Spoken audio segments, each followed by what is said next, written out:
नमस्कार। कल यानी 17 फरवरी 2026 को एक बहुत बड़ा सूर्य ग्रहण होने वाला है। जी। अब देखिए, विज्ञान के हिसाब से तो ये एक पूर्ण सूर्य ग्रहण है, मतलब चांद सूरज को पूरी तरह से ढक लेगा। हाँ। लेकिन हमारे पास जो स्रोत हैं, वो इसे सिर्फ एक खगोलीय घटना की तरह नहीं देख रहे हैं। नहीं, बिल्कुल नहीं। उनके लिए ये 200 साल बाद होने वाला सबसे शक्तिशाली ग्रहण है, एक तरह का महासंयोग। सही कहा। और इन स्रोतों में इसे एक बड़े सवाल की तरह पेश किया गया है, अंधेरा या वरदान। तो आज हमारी पड़ताल का मकसद यही समझना है कि इस घटना को इतना असाधारण क्यों बताया जा रहा है, इसका ज्योतिषीय और आध्यात्मिक मतलब क्या है, और इससे जुड़ी कौन सी बातें हैं जिन्हें जानना जरूरी है। बिल्कुल। चलिए इस पर विस्तार से चर्चा करते हैं। जरूर। ये सिर्फ सूरज, चांद और धरती का एक लाइन में आना नहीं है। इन स्रोतों के मुताबिक ये एक बहुत बड़े ऊर्जा बदलाव का समय है। ऊर्जा बदलाव। ये वो इसे प्रकृति में एक ठहराव और इंसान के लिए एक बहुत बड़े मौके की तरह देख रहे हैं। तो यहीं से शुरू करते हैं। इसे महासंयोग क्यों कहा जा रहा है? ऐसा क्या है जो इसे बाकी ग्रहणों से अलग बनाता है? देखिए, स्रोत बताते हैं कि इसका असर बहुत गहरा होगा। बात सिर्फ आसमान में अंधेरा होने की नहीं है। वो कहते हैं कि दिन में रात जैसा अंधेरा छा जाएगा। अच्छा। हवा का बर्ताव बदलेगा और ब्रह्मांड से आने वाली ऊर्जा का जो प्रवाह है वो बहुत तेज होगा। मतलब ये सिर्फ देखने वाली घटना नहीं बल्कि महसूस करने वाली घटना है। बिल्कुल, जिसका सीधा असर धरती के ऊर्जा क्षेत्रों और हर जीव पर पड़ेगा। ये दिलचस्प है, क्योंकि ये एक खगोलीय घटना को एक व्यक्तिगत विकास के टूल में बदल देता है। हाँ। मतलब कि जैसे ब्रह्मांड रुक रहा है, तो आप भी रुको और सोचो। हाँ, ऋषि मुनियों के हवाले से भी यही बात कही गई है। जी बिल्कुल। जैसे प्रकृति एक पल के लिए थम सी जाती है, वैसे ही इंसान को भी रुककर अपने कर्मों, अपनी दिशा, अपने लक्ष्यों पर सोचने का मौका। हाँ, ये एक मौका माना गया है। स्रोत इसे एक कॉस्मिक पॉज बटन की तरह बताते हैं। कॉस्मिक पॉज बटन, वाह।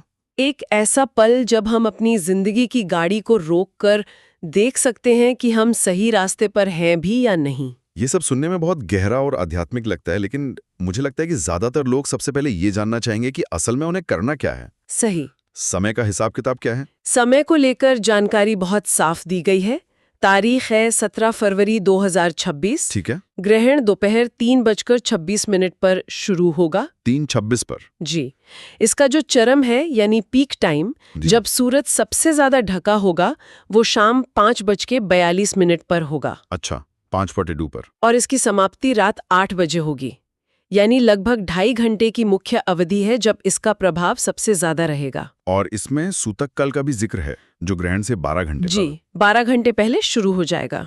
हाँ, तो ये सूतक काल को लेकर अक्सर लोगों के मन में कई सवाल होते हैं। ये क्या है और इसके पीछे की सोच क्या है?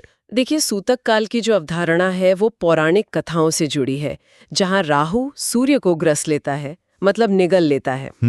तो इसे एक तरह से ब्रह्मांडीय अशुद्धि का समय माना जाता है।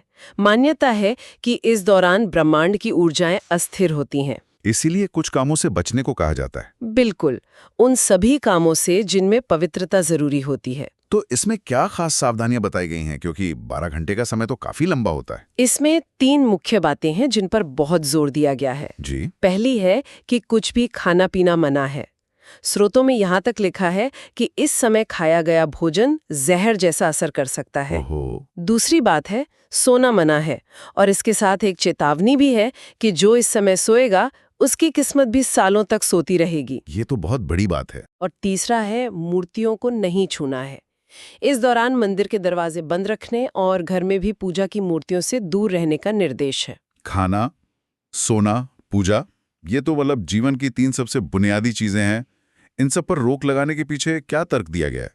इसका गहरा कारण चेतना से जुड़ा है। चेतना से? हाँ, स्रोत कहते हैं कि इस समय हमारा शरीर और मन बहुत संवेदनशील होते हैं। भोजन करने से या सोने से हमारी चेतना बाहरी दुनिया में उलझ जाती है। अच्छा। जबकि ये समय बाहरी क्रियाओं का नहीं बल्कि आंतरिक साधना का है। तो फिर इस दौरान करना क्या चाहिए? सलाह दी गई है कि इस दौरान सिर्फ एक ही काम करें, मन में अपने इष्ट देव या किसी मंत्र का जाप करते रहें। मतलब ध्यान को बाहर से खींचकर अंदर ले जाना। बिल्कुल, यही इसका मुख्य उद्देश्य है। इसी से जुड़ा एक और पहलू है, गर्भवती महिलाओं और घर में रखे भोजन को लेकर दिए गए निर्देश। हाँ, ये परंपराएं तो मैंने बचपन से अपनी दादी नानी को भी निभाते देखा है। जी, और ये बातें इन स्रोतों में भी प्रमुखता से हैं। गर्भवती महिलाओं को घर के अंदर ही रहने और बाहर न निकलने की सलाह है। साथ ही चाकू, कैंची जैसी किसी भी नुकीली या काटने वाली चीज का इस्तेमाल करने से मना किया गया है। इसके पीछे क्या मान्यता है? ऐसी मान्यता है कि इसका असर गर्भ में पल रहे शिशु पर पड़ सकता है। और अगर घर में खाना पहले से बना रखा हो तो उसका क्या? उसके लिए एक सरल उपाय बताया गया है। रसोई में रखी खाने की सभी चीजों को, चाहे वो पकी हो या कच्ची, उन्हें ढक देना है। हाँ, उन्हें सफेद या लाल कपड़े से ढकने को कहा गया है। इसके पीछे की सोच ये है कि ग्रहण की नकारात्मक किरणें और ऊर्जा भोजन को दूषित कर सकती हैं। तो ये एक सावधानी है। जी, एक तरह की सावधानी। तो एक तरफ तो ये सारी चेतावनियां और सावधानियां हैं जो अंधेरे वाले पहलू की तरफ इशारा करती हैं। सही। लेकिन ये कहानी का सिर्फ एक पहलू है। स्रोतों के मुताबिक यही घटना कुछ लोगों के लिए एक बहुत बड़ा वरदान भी है। बिल्कुल। और इसके लिए खास उपाय का भी जिक्र है। हाँ, अब हम कहानी के दूसरे हिस्से पर आते हैं। इसे एक मुट्ठी गेहूं का चमत्कारी उपाय कहा गया है। एक मुट्ठी गेहूं का चमत्कारी उपाय। और ये सिर्फ एक टोटका नहीं है, इसके हर हिस्से का एक गहरा सांकेतिक अर्थ है। चलिए इसे समझते हैं।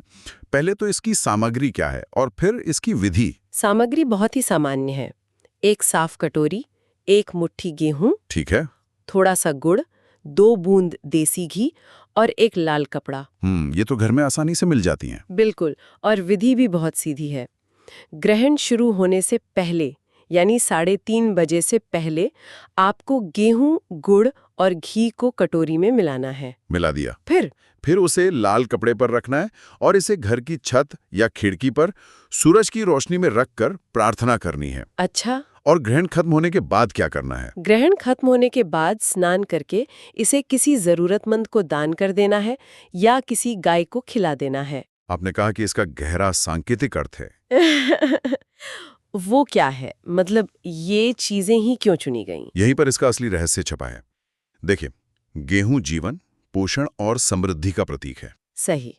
गुड़ मिठास और रिश्तों में मधुरता का प्रतीक है। देसी घी को पूजा पाठ में सबसे शुद्ध चीज माना जाता है। ये शुद्धता और सकारात्मक ऊर्जा का प्रतीक है। और लाल रंग? लाल रंग शक्ति, ऊर्जा और सौभाग्य का रंग है।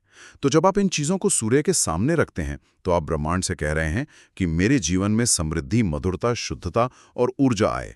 और फिर दान करने का क्या महत्व है? दान का मतलब है अपनी ऊर्जा को ब्रह्मांड में वापस भेजना। ये कर्म का सिद्धांत है। मतलब आप जो देते हैं वही लौट कर आता है। बिल्कुल।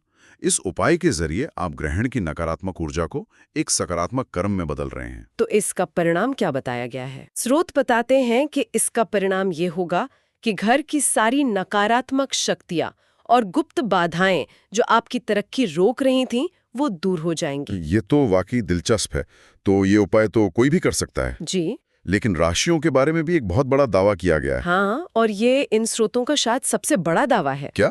उनका कहना है कि इस ग्रहण से 6 राशियों की लॉटरी खुलेगी। 1 मिनट, लॉटरी खुलेगी? ये तो बहुत बड़ा दावा है। जी, ये वो राशियां हैं जिनके लिए ये ग्रहण बहुत ही शुभ परिणाम लेकर आएगा। कौन सी हैं वो 6 राशियां और क्या स्रोत ये बताते हैं कि ऐसा क्यों? ये राशियां हैं कुंभ, तुला, सिंह, मिथुन, धनु और मेष। कुंभ, तुला, सिंह, मिथुन, धनु और मेष। हाँ, स्रोत इसके पीछे के ज्योतिषीय समीकरणों की गहराई में तो नहीं जाते, लेकिन वो ये संकेत देते हैं कि इन राशियों पर ग्रहों की स्थिति ऐसी बन रही है कि ग्रहण की ऊर्जा इनके लिए भाग्य के बंद दरवाजे खोल देगी। अच्छा। कहा गया है कि इनके जीवन में 200 साल बाद धन और भाग्य का एक नया सवेरा होगा। ये सिर्फ छोटे मोटे फायदे की बात नहीं, बल्कि जीवन में एक बड़े सकारात्मक मोड़ का संकेत है। लेकिन ये सब सिर्फ एक दिन के उपाय या भाग्य पर निर्भर नहीं करता होगा? नहीं, बिल्कुल नहीं। हमारे स्रोतों में जीवन शैली में बदलाव की भी बात कही गई है। आपने बिल्कुल सही पकड़ा। एक नई शुरुआत के लिए कुछ आदतें बदलने का सुझाव दिया गया है। और ये सिर्फ ग्रहण के दिन के लिए नहीं है। नहीं, बल्कि हमेशा के लिए है। कुछ चीजें हैं जिन्हें छोड़ने पर जोर दिया गया है, जैसे मांस, शराब, जुआ और गलत लोगों की संगत। ठीक है, ये तो हुई छोड़ने वाली बातें। और कुछ अच्छी आदतें अपनाने के बारे में भी बताया गया होगा। हाँ, ब्रह्म मुहूर्त में उठने की सलाह है, यानी सूरज उगने से पहले उठना और उगते हुए सूरज को जल चढ़ाना। इसे एक शक्तिशाली नियम माना जाता है। जी, बहुत शक्तिशाली। इसके अलावा सफाई पर बहुत जोर है, सिर्फ घर की नहीं बल्कि मन की भी। मन की सफाई। हाँ, मतलब घर में कबाड़ ना रखें और मन में बुरे विचार ना रखें। और हमारी सोच कैसे इस ग्रहण के असर को बदल सकती है, इसका भी कोई जिक्र है? हाँ, और ये शायद सबसे जरूरी बात है। एक बहुत महत्वपूर्ण चेतावनी दी गई है कि नकारात्मक सोच वालों पर ग्रहण का बुरा असर ज्यादा होता है। अच्छा। जो लोग हमेशा डर, शक और शिकायत में जीते हैं, वो इस ग्रहण की नकारात्मक ऊर्जा को अपनी तरफ खींचते हैं। इसलिए सकारात्मक रहने के लिए खास तौर पर कहा गया है, आपकी सोच ही तय करेगी कि ये घटना आपके लिए अंधेरा बनेगी या वरदान। तो आज की इस पूरी चर्चा का सार ये निकलता है कि 17 फरवरी 2026 का सूर्य ग्रहण हमारे स्रोतों के नजरिए से सिर्फ आसमान में होने वाली एक घटना नहीं है। बिल्कुल नहीं। इसे एक आध्यात्मिक कसौटी और एक अवसर दोनों के रूप में पेश किया गया है। सही। एक तरफ चेतावनियां हैं, नियम हैं, तो दूसरी तरफ एक नई शुरुआत का वादा है। और अंत में एक बहुत शक्तिशाली संदेश दिया गया है, जो इन सभी उपायों और सावधानियों से भी ऊपर है। वो क्या है? डरे नहीं, विश्वास रखें। इस सूर्य ग्रहण को एक अंत की तरह नहीं, बल्कि एक नई शुरुआत की तरह देखने को कहा गया है। ये भी कहा गया है कि अगर ईमानदारी और भक्ति से कोई भी उपाय किया जाए, तो वो किस्मत जरूर बदल देगा। बस एक शर्त है। जी, शर्त ये है कि मन में लालच ना हो, सच्ची श्रद्धा हो। ये पूरी चर्चा एक बहुत ही दिलचस्प सवाल खड़ा करती है। जब ब्रह्मांड में इतने बड़े पैमाने पे कोई घटना होती है, तो इंसान खुद को बहुत छोटा और असहाय महसूस कर सकता है। लेकिन ये उपाय, ये अनुष्ठान, ये मान्यताएं, हाँ, क्या ये उस बड़ी अनियंत्रित घटना के सामने इंसान को नियंत्रण और आशा का एक भाव नहीं देती? बिल्कुल। सोचने वाली बात यही है, क्या ये अनुष्ठान हमें उस बड़ी ब्रह्मांडीय ऊर्जा के साथ तालमेल बिठाने का एक तरीका सिखाते हैं? जब सब कुछ बदल रहा हो, तब शायद व्यक्तिगत स्तर पर श्रद्धा और सकारात्मक कर्म ही वो चीजें हैं जो हमारे हाथ में होती हैं, और शायद वही सबसे ज्यादा मायने रखती हैं।